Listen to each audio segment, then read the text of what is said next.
Paige, RD2B, what's going on, friend? Awesome. All right, 11 o'clock. It's time to get started.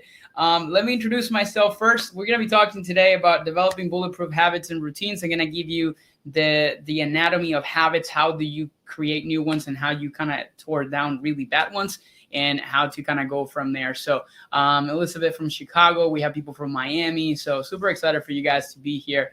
But first, let me kind of tell you a little bit more about who I am. So my name is Andres Ayesta. I'm a registered dietitian, nutrition coach. I live in Tampa, Florida with my beautiful fiance. Interesting fact, because of this quarantine, we're supposed to get married in 12 days and we had to postpone our wedding. So that's an interesting fact, but we're here and we're trying to be positive and seeing all the good things out of this entire situation. We created this summit as a way to provide value to you and to kind of like maybe change the way that we kind of perceive this entire quarantine and pandemic and maybe kind of like change things up a little bit. And today I wanted to kind of talk specifically about the fact that so many of us are changing our entire environment. Our habits are changing. You guys now are working from home. Some of you guys are not working anymore.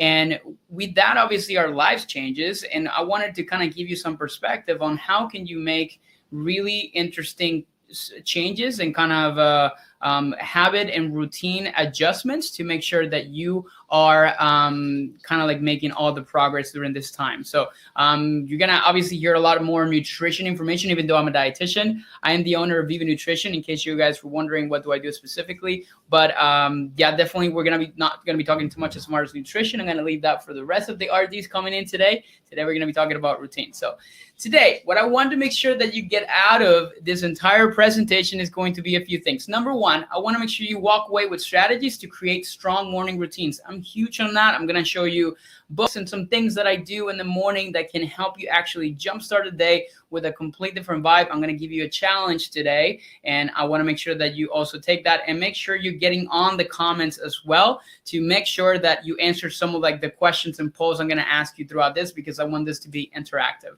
I want to make sure you also create some steps to organize and give structure to your day, especially now that if you are more at home, obviously there's maybe a lot of anxiety, a lot of different things like that maybe kind of you may be struggling with. So I want to make sure that you have some steps that you can follow through today.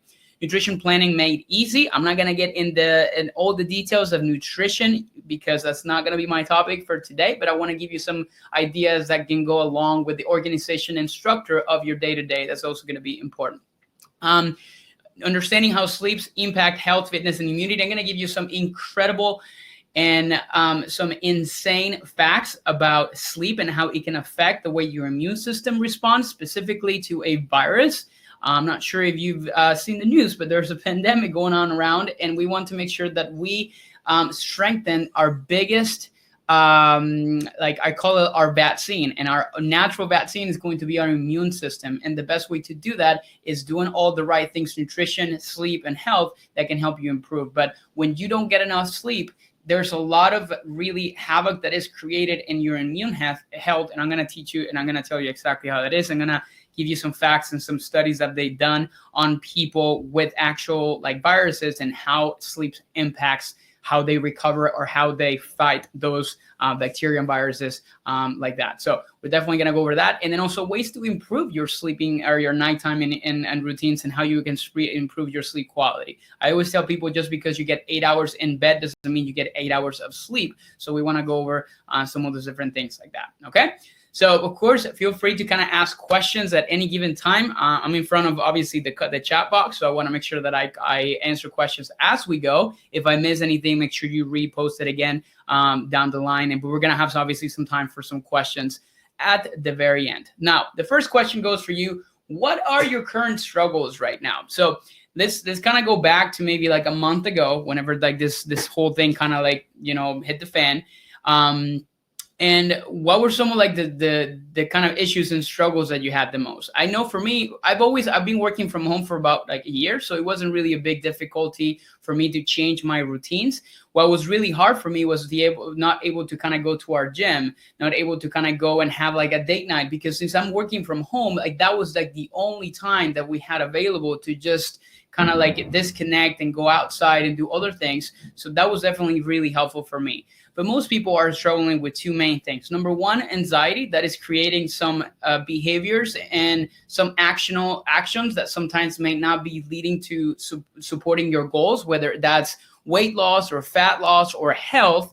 And obviously that's kind of leading you into a path that is not ideal. That's number one. And number two, a lot of times we're also struggling with procrastination because we are so like changing a lot of our routines and the way that we're living. A lot of times like we don't really like the way that our days are going, and we choose to kind of find other ways so we can get our minds occupied. And that is called procrastination. So we try to avoid the things that we need to do and to try to get in things that kind of makes us feel good. So for example, the biggest one is going to be getting on social media and getting on your phone and just scrolling on TikTok. I can get lost in that thing forever, or whatever may be the case. A lot of times like we are struggling with like trying to kind of get our attention to whatever is needed. Or in some cases, our procrastination sometimes comes in the form of going to the kitchen and opening up the fridge at least 20 times a day and grabbing the first thing that is in there. My friend and colleague, Tony Marinucci, is going to be talking about emotional eating this afternoon. So a lot of like the details on that, she's going to cover this afternoon as well.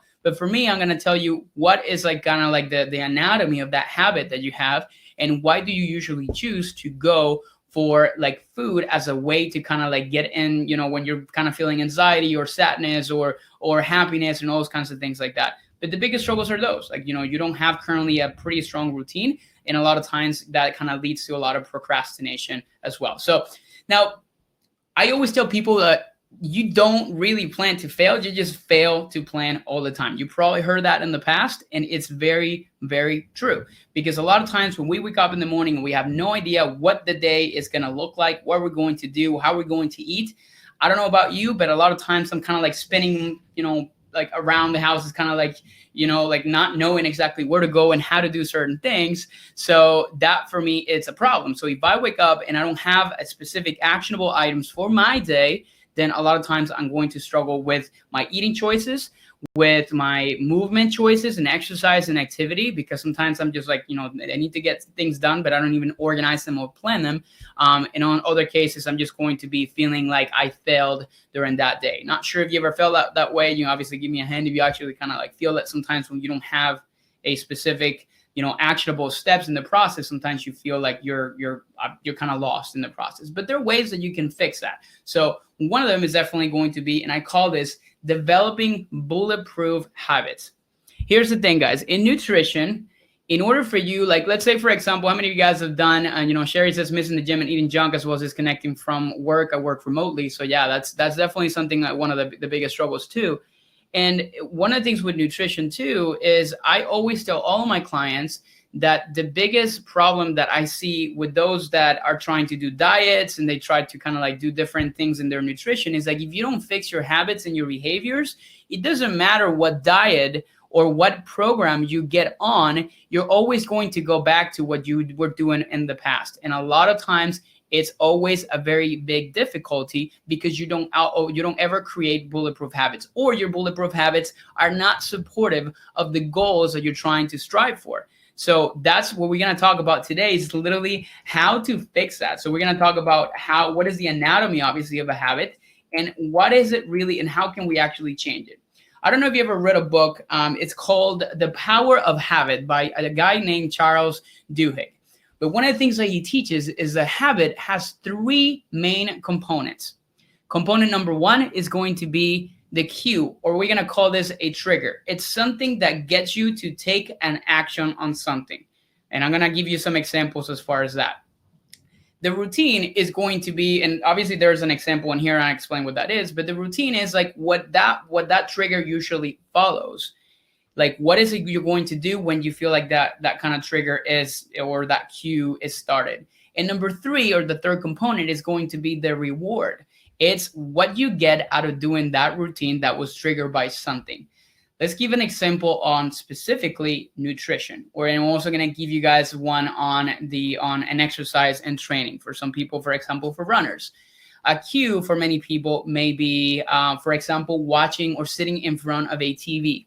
Let's say, for example, it's 9 o'clock, you're trying to wind down, and you're relaxed, right? So for you, maybe that is a cue and a trigger to do a routine, which the routine is going on and go grab a snack and eat in front of a TV. Now, the reward is obviously the feeling of satisfaction and feeling of comfort. It's you feeling like you're actually doing something that it's kind of like the relaxing moment. So a lot of times, like, that cycle is never ending.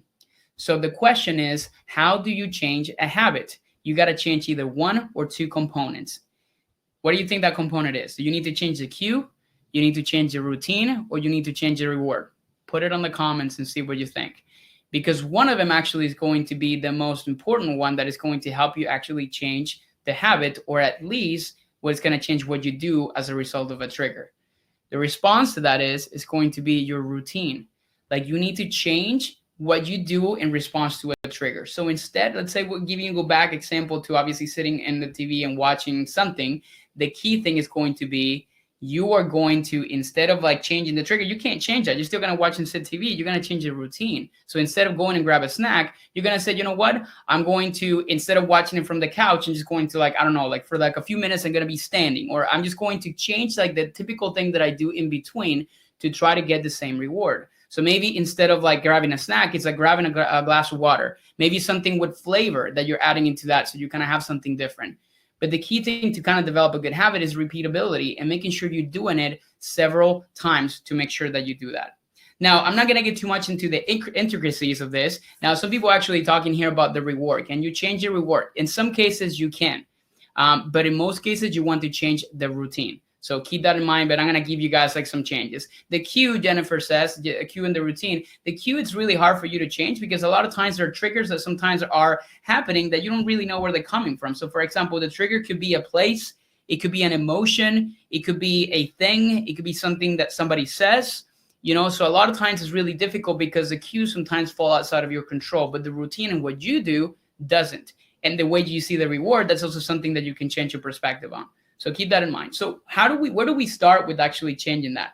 The first thing we do is we start with the mornings. And this is part of where it's going to get a lot of applications. So make sure you get the notepads out, because I'm going to give you some very important things that are going to help you actually conquer your mornings. And why are mornings important? Because morning can set you up for your entire day. Now, I'm going to ask you a question, and you really need to put it on the comments because this is a key thing. What is the first thing you do when you wake up in the morning? Some people are going to say, I brush my teeth, but you probably do something different. What is that? What do you do the first thing that you wake up in the morning? I'm going to give you a couple of seconds to respond to that. Check your phone. Somebody says, check your phone. That is so key. Raise your hand if the first thing you do when you wake up in the morning is check your phone. If you don't, congrats. Somebody says in there, read a devotional. Somebody says put the feet on the ground. That's true. But most people are saying you check your phone. Here is the reality of doing that, guys. You know, your day is going to go based on what you feed it in the first few minutes that you wake up in a day. This has been shown in research. Okay. Some people say I wake myself. So we're going to talk about some of those things as well. But most people is you check your phone. It's right next to you. Now, you consume information and you're trying to, that's obviously something, it's a habit. The cue is waking up, the routine is checking your phone, the reward is feeling connected with the world. And what's the first thing that you check? If you work a lot, you're going to check your email. If you want to feel connected to the social community, you're going to get on social media, whether that's Instagram, Facebook, TikTok, or whatever may be the case. If you want to know about the news, because you always want to feel connected with information, you're going to check the news. I'm going to give you some scenarios. Imagine that you wake up in the morning and then you check your emails and you get a really nasty email from your boss. How do you feel when you wake up? You feel like mad and filled with anxiety. And I don't know about you. I used to work in a full-time job, and the times that I woke up actually getting messages from my boss, I would just completely cringe and my day just start off in the wrong, like I would wake up with the wrong foot, as somebody says. If you check social media, I'm going to change it up and I'm going to give you a different perspective. You check social media and then you look at, you're trying to, for example, to lose weight. And the first thing you go on Instagram, you see this like super fit dude or fit chick, you know, like smoking body. And then you look at it and you're like, I'm not there yet. And then you feel oh my God, like how far am I to actually get to that point? So then you actually it's not necessarily panic of anxiety, but then you feel defeated and you feel like a failure. A lot of times that can happen in your brain because you are not where you wish you could be. So again, you're starting off the day with the wrong attitude because you consume information that change your perspective of how your day is going to go. So that's another example. Now with this pandemic, some people that are consuming information in the form of news, if you wake up in the morning and the first thing that you read, we read a really devastating news yesterday, and not trying to actually kind of turn this into a negative type of conversation, but we read a news article that said a 27-year-old yesterday actually died from coronavirus because of complications. Very healthy dude.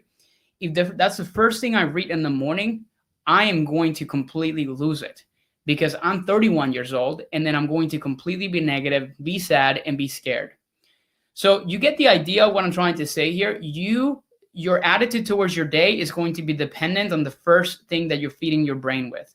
So how can you change that? I'm actually going to give you a very important challenge.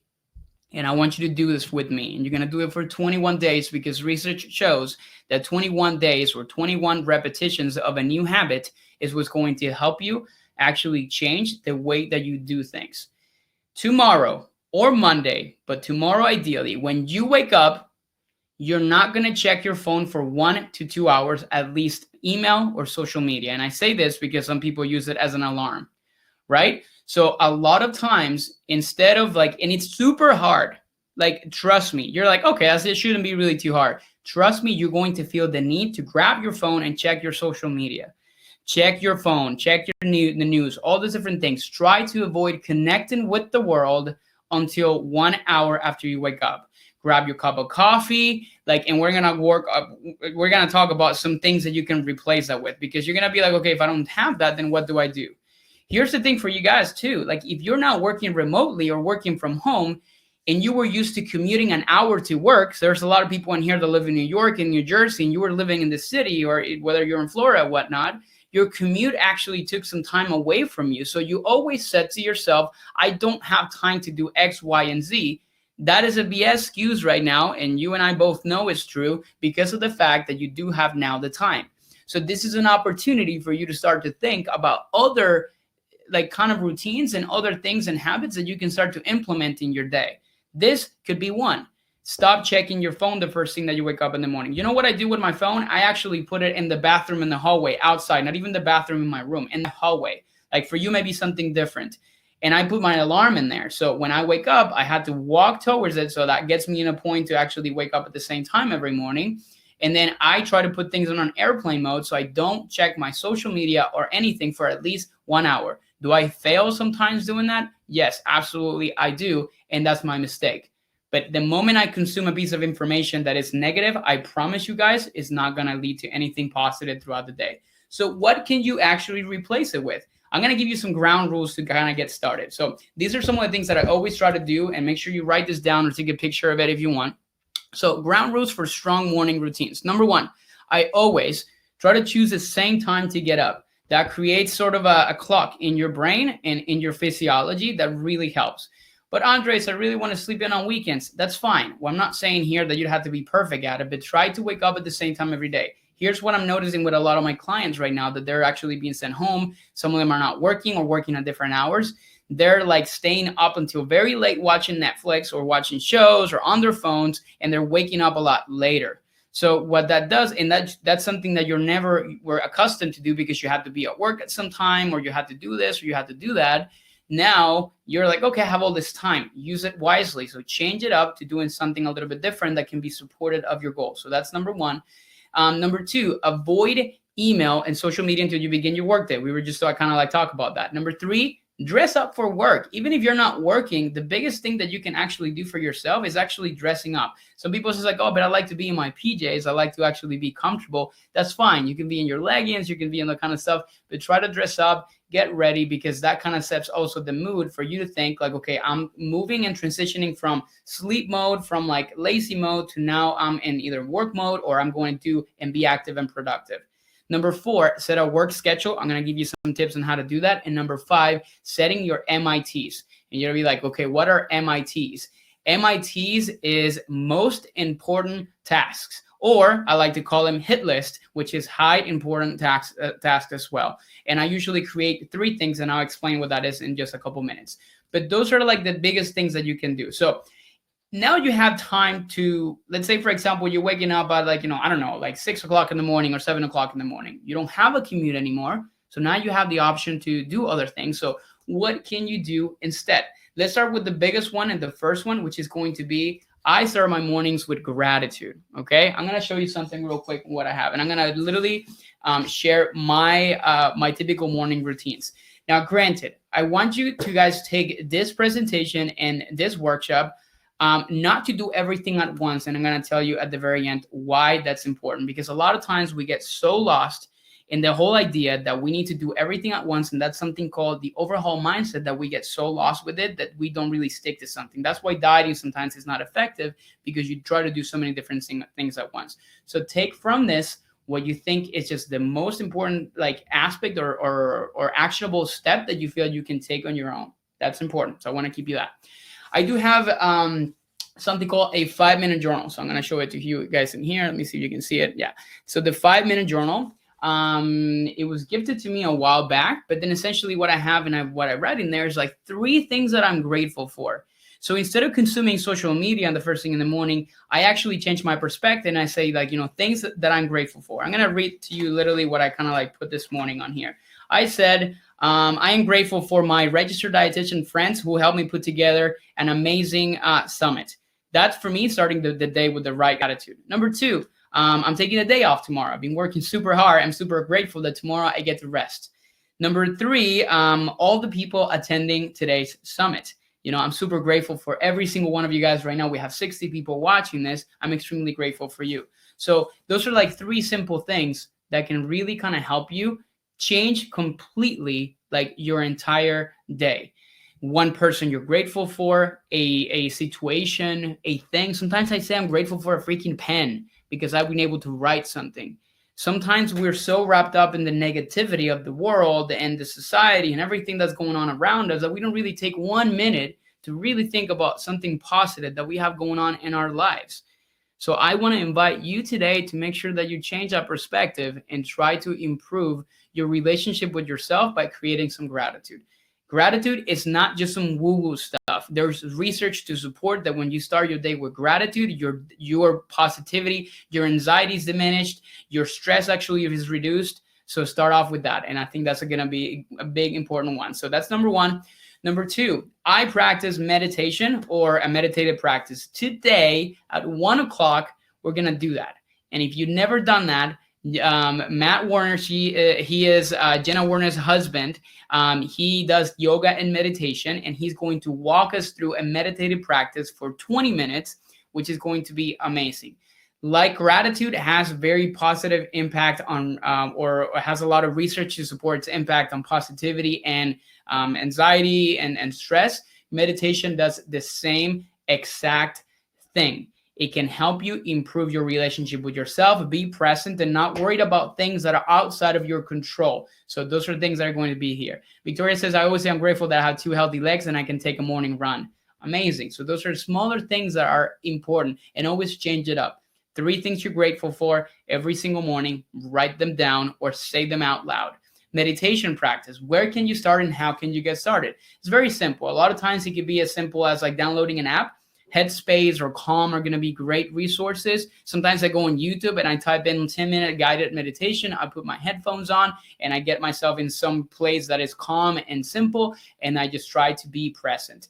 Your mind is always bombarding you with so much information, so a lot of times it's difficult. But meditation practice is kind of like working out. It's like muscle. Like your brain and your mind is a muscle. The more that you practice it, the more that you build it. Just like muscle is, same thing is with your mind, same thing is with your brain. And you constantly grow it, or it grows to the extent of what you feed it with. So you can grow it, like you can kind of grow your mind in a really negative manner, or you can grow it in a very positive way. So meditation is number 2. 5 to 10 minutes is really what I do. Your hit list, high important tasks. You want to write 3 things you want to accomplish that day. How many of you guys in here raise your hand if you're a checklister? You want to make sure you take a long list of things and you want to make sure you cross all those at the end of the day. If that's you and the end of the day comes and there's 5 items that were still not crossed up, how do you feel? I don't know about you, and Enneagram 3, according to GB. But if I don't finish something, I feel like a massive failure. And for me, that is obviously not something fun. So instead, what I tried to do and what the way kind of like change everything for me was to create only 3 things that I need to get done on a specific day. For my nutrition peeps, for people that are trying to improve their relationship with food, they're trying to improve they're trying to lose weight, they're trying to like get healthier and stuff like that. Maybe what your problem sometimes may be lying on is the fact that you are putting way too many things on your list on things to do. I need to get enough protein. I need to get enough vegetables. I need to hydrate. I need to do all these different things. And sometimes you need to work on 3. Like, for example, like I want to make sure today I drink 5 or like, I don't know, like 8 cups of water, or like at least like 2 to 3 liters of water. I'm going to make sure that for my lunch today, I get 1 vegetable, and I want to ensure that today I get a workout in at 5 o'clock. Like if your nutrition hit list is like that, that's going to be a lot easier than having this long list of things to do. And the same thing applies for work, with like relationships, with like, for example, part of my hit list sometimes when I have to do date night and I have to plan it, like for example, that, which is something a lot complicated for me to do. Sometimes what I have to do is I need to put that, I need to like plan date night with my fiance.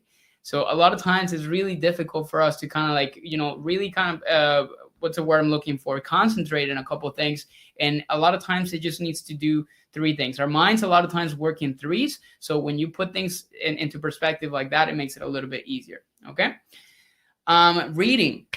I don't know if you guys like to read. I hated to read, and I started doing it because every time I felt like when I started a book, I felt like I was never going to finish it because I'm a very slow reader. So instead of doing that, what I started doing when I completely changed that routine in the morning was I'm just going to read 5 pages. That's all I'm going to do.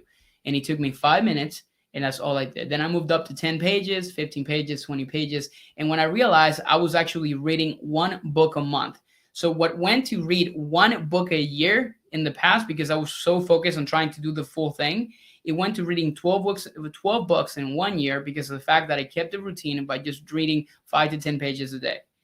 Like if you start to think about this kind of mentality, reading only 5 to 10 pages, to dieting and nutrition, imagine if you were only doing smaller steps every single day and you account those into 365 days a year, what would you accomplish? But no, a lot of times we want to consume the whole book. You want to do the whole diet. And then a lot of times what happens is you become overwhelmed and you give it up. I don't know if you feel that way, but I do every time I'm starting something new. So my phone distracts me from reading, says Charlene. So guess what you're going to do? You know what you need to do. Put your phone and leave it outside of your like little comfort area. I actually recommend people to take a place in your room, in your, whether if you live in an apartment, even if it's a studio, even if it's a little corner, put a little pillow in there, and that is your happy place. It's the place where you do your meditation, reading, journaling, whatever may be the case, and put your phone away. So key. Like a lot of times that people like to read from their phones. I like obviously doing like just good old books, but if you have a Kindle or something, that can also be a place. Or you can also put your phone on airplane mode. Open up the book, avoid all the distractions and notifications, and make sure you get to read. So that's another big, very important one. The last one, of course, is movement and exercise and activity. During this pandemic, what I'm noticing is a lot of people sometimes are struggling to really kind of understand what movement is, and they feel like they have to do all these home workouts and stuff. We did one this morning, and that's great, but a lot of times it could be just going on a walk, like getting some steps in, like not being sitting on this office or on this chair for so long, and just making sure you're kind of changing it up a little bit. A lot of times it just comes down to making sure that you get up and get moving. People think that the only way to burn calories is through exercise, and it's not true. If you're walking 10,000 steps a day, like a lot of times you may burn as many calories as you did this morning on that workout, for example. People just don't understand really what it represents. And today, Alex Shuroff is going to really be explaining a lot more about how your body's energy is kind of like calculated, and where does actually your energy go whenever you're burning calories. And that's going to be something very key that is going to kind of help you as well. But movement in the morning, if it's going on a walk, taking your dog out, things like that is going to be also something that puts you in a really right mindset. Sometimes even stretching, meditate, or yoga or something like that, that also could be really positive things that you can do. Like this is, for example, what my routine is. I wake up at 5:30 in the morning. Not sure that you have to not that you have to do that. I get coffee and 16 ounces of water. I do my morning pages, which is everything that I told you about. Reading, meditation, exercise, and then I start my workday. At 8 o'clock is when I check my phone and my social media. Not every day, but at least I try to do it the same, in the best way possible. Now, here's the thing. That you're seeing on the I'm not really like showing you this on here, but this is exactly what you're seeing on the screen right now. I did not develop that overnight. I started just by waking up early, nothing else. Then I started doing my morning pages, and I tried to implement that for at least a month and slowly started to build this routine. Building a strong morning routine, it takes time. It takes repetition. So that's why I told you earlier, do not take all this information I'm giving you and trying to implement it on Monday. Why? Because you're excited about it and you're motivated, but then sometimes it doesn't last because you're trying to do everything. Take one or two things and try to start to implement it. So that's going to be an important one. Now, nutrition, of course, is important. And that's not something else. I'm not going to get too much into it. I'm just going to give you some, we're just going to call it some ways in which you can actually plan for it on a daily basis. So how to plan for your nutrition. A lot of times you're just simply writing down, and this is what I usually recommend people. And Alex is going to be talking a lot about the scheduling and things like that. But one of the things that I do is I just want to make sure I make it simple. Like I try not to get too intricate onto the things I need to eat and for example, I'm a dietitian that teaches macronutrients and macro breakdown. So for me, it works for me to plan out my days on MyFitnessPal. But then for other people, it doesn't have to be that way. For other people, it's more simply having an idea of what you're going to have throughout the day. When you have a plan, you are not failing to plan. You're just simply like planning to fail. Well, the other way around, actually. So sometimes it's just making it simple is going to be key. Number 2 is scheduling your meals. Sometimes what I do is I put all my meals in like my schedule, because if I don't, I get so immersed in my work that I don't get out of this office and here in my home to go and eat. And I don't know if it's ever happened to you guys before, but this is what happens to many people. If you don't, because you're so busy, and then you actually kind of go into like your work mode and not move and don't do anything throughout the entire day. It happened to one of my clients. Nighttime comes and you're like, oh my God, I haven't eaten anything. And then you want to completely destroy the kitchen. Like you're going in the pantry in like war mode, like grabbing everything you can. And sometimes that creates a really unhealthy balance in the way that you kind of like incorporating nutrition. So that's something else that it's very important for you to do. So scheduling your meals is going to be key. Joanna says, going back to movement, what do you think about movement? The movement changes people are facing. For example, if you have a job where you're running back, forth of leg, a lot of steps in, and now you're home working, some desk work. Yeah, it's key. So sometimes you have to get a little creative. So for some people that live in apartment complexes, I tell them like go up and down the stairs listening to a podcast. That actually is movement.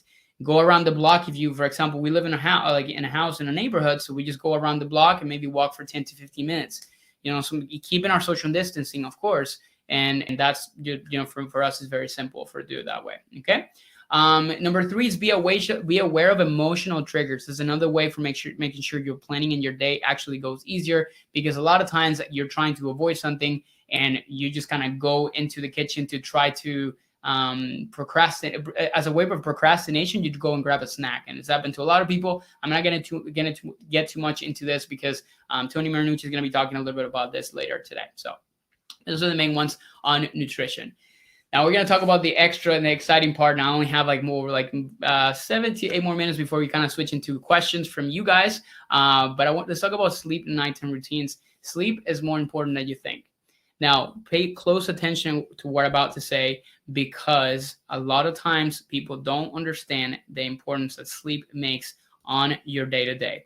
So the first thing is sleep deprivation can lead to many health factors, including your weight loss. Your immune health and ability to fight viruses and infection is affected by sleep deprivation. Listen closely. There's a research in Chicago. There's a research study that did in Chicago, right? They took 150 healthy individuals. They monitored their sleep for 1 week. They told them to come to a lab after that full week, after they kind of studied their sleep for 7 days. And guess what they did with these people? Like, this is a crazy study. They injected their nostrils with rhinovirus, which is the common cold flu or cold virus, or like the flu, whatever. Like, the one that we get all the time that is perfectly treatable, not the coronavirus, the rhinovirus. Okay. And they evaluated what happened to these people for 7 days after. And they try to figure out, well, did you get sick? Did your immune system fight this thing off? Did you get symptoms? 50% of people that got 5 or 6 or less hours of sleep on that week were 50% more likely to get symptoms and get sick from that virus. Only 16 to 18% of people that got at least 6 to 7 hours of, or 7 to 8 hours of sleep every single night, only 18% got the virus or got symptoms from it. So how does this, I'm not saying that just because you need to get 8 hours of sleep and there's likely a chance you're not going to get the coronavirus, I'm not saying that, but this just obviously speaks to the impact that your immune system can have when you're not really given it enough time for it to recover and for it to rest. Second thing about immune health, there's like these little things in your body, in your immune health, that actually are called natural killer cells, NKC cells. We're going to call those, we're going to refer to those like NKC cells as like the secret service, like the secret service agents of your body as part of your immune response. So they try to understand what happens to healthy individuals that, and try to look at groups that don't get enough sleep, anywhere between 3 to 5 hours, versus a group that actually only or got closer to 7 to 8 hours. And they try to look at their natural killer cells, or their secret service agent cells in their body that fight cancer cells, that fight a lot of the different things that kind of come at us. And they essentially look at them today and they told them, okay, they separate them into 2 groups. You're going to sleep 3 hours tonight, and you're going to sleep 8 hours tonight. They took blood measurements again. The people that got only 3 to 4 hours of sleep reduced, like the full secret service agency in their body, NKC cells, were completely swiped by 80% versus only maybe like 10% of the other group. So your body's ability to fight viruses and to fight things off right now is impacted by your ability to get quality and good amount of sleep every night. So if you're staying up until 2 o'clock in the morning watching shows and waking up still at 7 or 8 o'clock in the morning, my friend, you're not getting enough sleep. Okay? And that's something that I want to make sure that you take into consideration. On a second instance, research shows that you eat more when you're sleep deprived. Not only that, but your ability to reduce body fat is diminished because your body is punishing you for not getting enough sleep. If you're not getting 7 to 8 hours every single night, what you're actually doing is changing the way your hormones are structured or that are responding. You become more resistant to weight loss, and at the same time, you're actually more likely to eat more. In studies, they've shown that people that get 5 to 6 hours of sleep usually tend to eat 300 to 500 calories more on a daily basis compared to people that get 7 to 8. Unconsciously, like this is not like on purpose. Like they look at people's behaviors and reactions when they don't get enough sleep and they eat more, plain and simple. Now, the list goes on and on. If you want a good book to read about this and completely change the way that you see your sleep, read a book called Why We Sleep by Matthew Walker. It's an excellent resource for you to understand how impactful this is. Now, I'm talking a lot about sleep, but I haven't really told you how can you create really strong habits that can help you correct your sleeping patterns.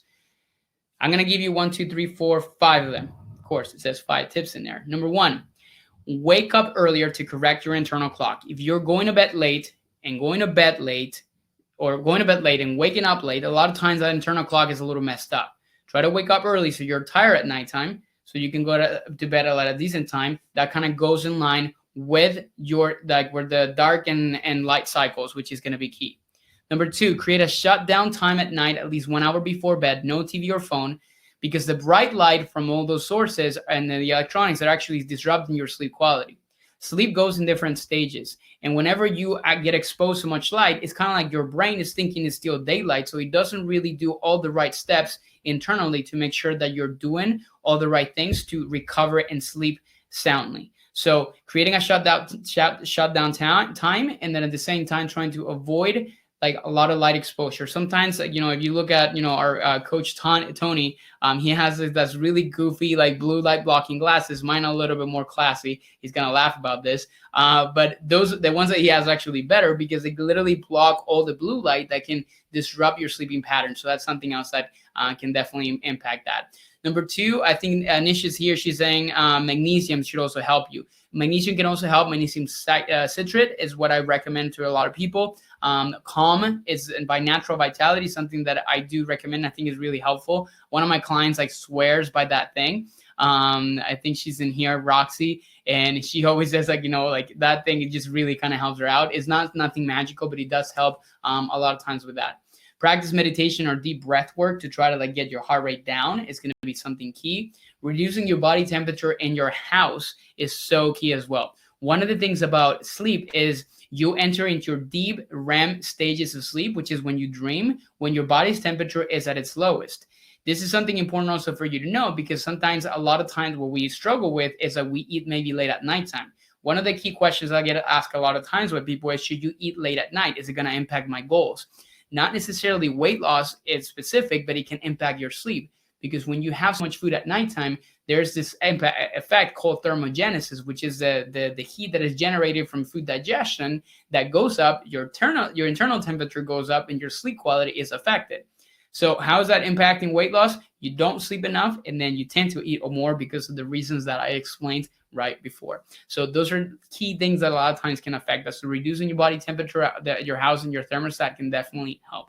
The last one is just wear a sleep mask or blackout curtains in your bedroom. So you're avoiding a lot of the exposure from light that can enter into your eyes, even when they're closed, and can disrupt your typical rhythms within your sleep, something called circadian rhythms. And it's something else that can definitely help you out as well. Any questions about sleep? Roxy's just like, I swear by Calm. Anyways, I have a serious warning for you guys, and this is something I got from one of my mentors. I always tell people that none of the stuff today that I taught you is going to work unless you take action and execute on specific things that we talked about today. And I said it earlier, and I said the following. Please do not take everything I taught you today, because there's a lot of information, and just say, I'm going to do it all, because it's overwhelming, and that's what we call the overhaul mindset I mentioned earlier, and it's too much information. It's not worth it to do it all at once because it doesn't last. Take one or two key takeaways, and you can drop it in the comments and tell me, this is what I'm going to be working on. And that's obviously why it's important to do that, because when you share it with somebody else, it's that person actually makes you accountable. That's what we do nutrition coaching. So we can help you stay accountable in the process. But even if you don't have a person, a coach that can help you, you do have family, and you can tell them, like, please hold me accountable to do this, because then that actually kind of helps in the process. So taking action and execution is going to be key for you to do certain things. The Sleep Revolution, Mariana Huffington, is great. What's the book called again? The book I talked about that was about sleep is called Why We Sleep by Matthew Walker. Very key on that one. Now, what do we do? So what do I do specifically? My name is Andres, as I mentioned earlier in today's conversation. I'm a nutrition coach, and essentially what we do is nutrition coaching. So I just want to tell you very briefly on who I am and what I do. So we do personalized coaching. My focus is actually macro tracking, and I help people understand how nutrition impacts their health and how they can achieve their goals by creating awareness through tracking macronutrients. But of course, that's just only one piece of the coin. If you want to obviously kind of chat with me or hear more information about what I do, you can actually check out any of my social media channels. We do have an awesome Facebook community that you can join. It's called Team Viva Nutrition. You can literally type it like that on Facebook and it'll pop up. You also have my Instagram account at Andres Ayesta. I am now on TikTok, and that's been really interesting and fun. And you can kind of follow me at Andres the Nutritionist. And of course, if you want to check out my YouTube channel or my website, you can go to Vegan Nutrition on YouTube, and you'll be able to find me as well. So Liz says, I think just for accountability, I'm not reaching my phone first thing in the morning, and I'm going to incorporate gratitude. Love that, Liz. Now I'm going to open up the room in the next 5 minutes before we wrap this up for questions. So if you have any questions, I'm going to be hanging around in here for a few more minutes in case you have any. whether it's like, nutrition related. And also I'll tell you what's coming up next. And then after that, we'll just wait until the next, I think Alex Toroff is coming up next. So her conversation is going to be a lot more in depth into nutrition, macros, how to calculate things, and all these different things. So that's going to be super excited. So, okay. Andrew Silver asked, can you go over that habit breaking slide again? Absolutely. So let's just try to see if I can, it may take me a while, but they keep asking questions. Tony says, first thing I'm doing is driving to your place to do the morning routine with you and GV's French toast. So that's a good one. That may be really hard for us to maintain social distancing, buddy. So that would be maybe difficult, but we'll definitely take you off on that whenever this pandemic is over. Do you think looking at YouTube exercise videos in the morning counts as looking at your phone? That's a good point. It kind of does, but at the same time, you don't have, if that's like something that works for you, as long as you create the discipline not to be kind of like immersed in many different things, like you're looking, this is what happens to me all the time. I like get on Instagram to try to my work is also done on social media. So sometimes I get on Instagram to look for something and end up like spending 20 minutes like browsing and scrolling through things. So I think as long as you have the self-discipline not to get lost in it, I think it's going to be key as far as that. Anyways, Andrew, I'm going back to the slide. It just take me a little while on here. So but any other questions are welcome. What are the negative side effects of too much sleep? Somebody asked me that question very recently. It's not necessarily a negative side effect. It's just more of the fact that since your body kind of sleeps in cycles that usually last about 90 minutes, too much and too many repeated cycles a lot of times can create drowsiness, and in some other cases can disrupt your circadian rhythm. So your body's hormones are kind of like in a clock. So your cortisol levels actually sometimes are more elevated in the morning, which is when your body's kind of waking up and getting ready to go. So when you're sleeping through that, it may not be ideal from the metabolic standpoint. So that's why a lot of times I tell people like usually 7 to 8 hours. If you're an athlete, anywhere between 8 to 10 hours can actually be beneficial. I'm not saying it's like super negative, but I usually the norm is typically 7 to 8 hours. You did have a question about, can you go over the habit of breaking the slide again?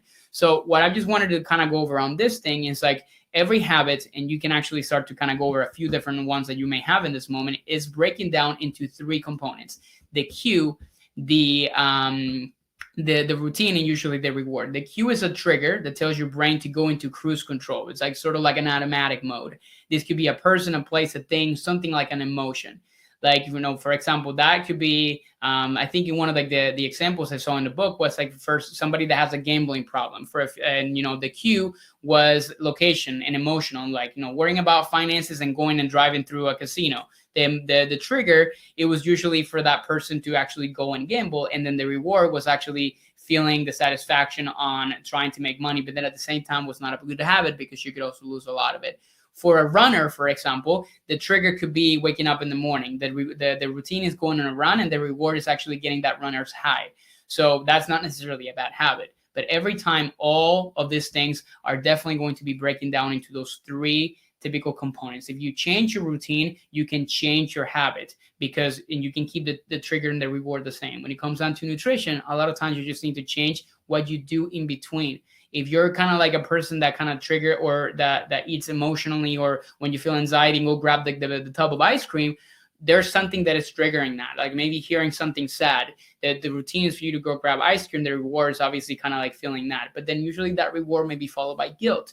So if you change your routine, instead of saying that you're going to go grab a glass of water, I'm going to go on a walk or something like this, I'm going to listen to some music, the routine is changing, but your trigger and then your reward is actually still feeling or staying the same. That's a key thing. More questions are welcome as we kind of wrap this up. I'm actually going to switch this little screen in here into me so you can see me fully. Actually, I need to like exit out of the slides.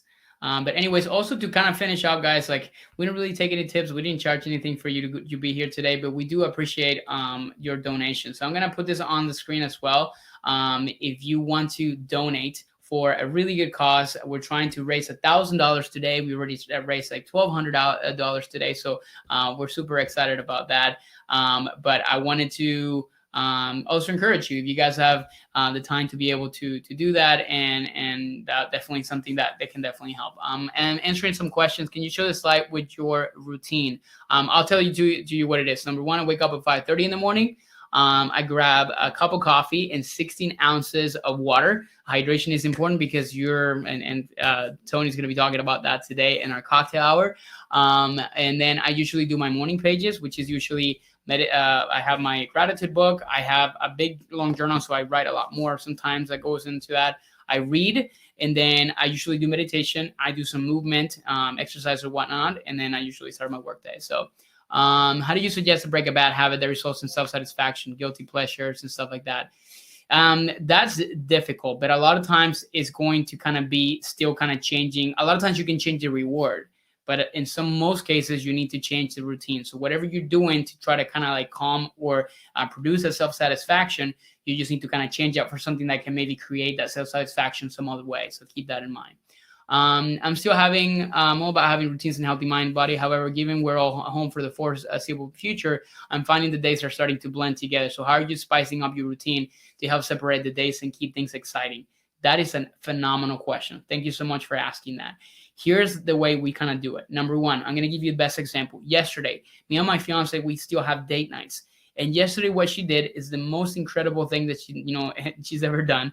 She actually took Paint with a Twist, a little franchise where you go and paint, and she brought it home. Not the actual company, but she literally went in and bought like canvases and like paint and everything. And we spent 2 hours painting, and it was phenomenal. I loved it. For when I did date nights, we just like watch, Disney movies and ate sushi. Like for me, it's just a little more lame. But anyways, you get the idea. But guys, like right now, you can become resourceful, trying to spice things up by doing things differently. Instead of you have now the time. So maybe playing cards, doing a puzzle, like doing like dances, like, I feel today because this social distancing, I don't even call it social distancing because I feel more connected to more people more than ever. It's just physical distancing that makes a difference. So I think a lot of times we just kind of need to change it up. But for spicing things up, a lot of times it's just kind of changing the things you've always done. Cooking like a healthy baked recipe, like making some healthy French toast. Always try to think of creative ways that you can kind of go in your day that make it a little bit different.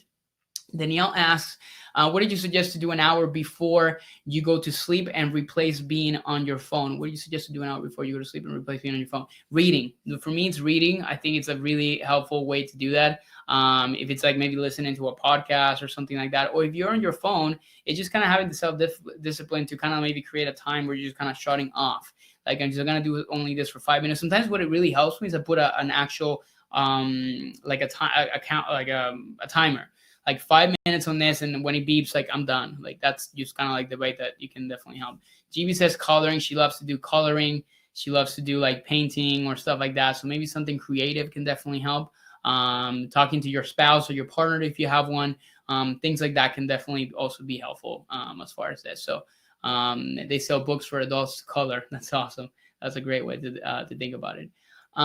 Anyways, I think that's all I have for you. Of course, great time to list what you're grateful for. Yes, agree. Alice is back. What's going on? We can't hear you. I think you're muted. No, you can't. Maybe what you need to do is come off and go back up again. But anyways, if you're still listening, guys, you still can ask questions, of course. Just coloring that yesterday felt so weird months ago, but it's a refreshing feeling. So that's awesome. Yeah. So again, like right now we have the donation to No Kid Hungry open. If you guys want to do that, you go straight into the actual what's it called, the like donate button, and you can just kind of like put in there if you want to donate.